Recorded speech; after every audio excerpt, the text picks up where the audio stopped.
దేవుని స్తుతి నిత్యము నా నోట నుండును అన్నాడు కీర్తనకారుడు. అందుకొరకు బైబిల్లో దావీదు రాసినన్ని స్తుతి గీతాలు ఇంకెవరైనా రాశారా? కీర్తనలు పట్టుకుంటే మెజారిటీ పోర్షన్ వెయిట్ ఎవరిదండి? దావీదే. సాంగ్ బుక్లో మెజారిటీ అంత ఎవరండి? దావీదే. అంటే హృదయం ఎంత నిండుంటే పాటలు అంత వస్తాయి. అంటే రిపీట్ లైన్ కాదు.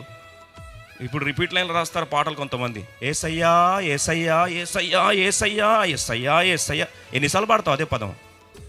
నువ్వు కావాలయ్యా నువ్వు కావాలయ్యా నువ్వు కావాలయ్యా నువ్వు కావాలి పోతూనే ఉంటుంది. మళ్ళీ దాన్ని రిపీట్ చేసి ఇక్కడ తీసి అక్కడ తీసి ఇరగదీసి లోపల ఏమైనా ఉంటే కదా, లోపల ఉంటే కదండి నువ్వు దేవుని గురించి రాయగలుగుతావు.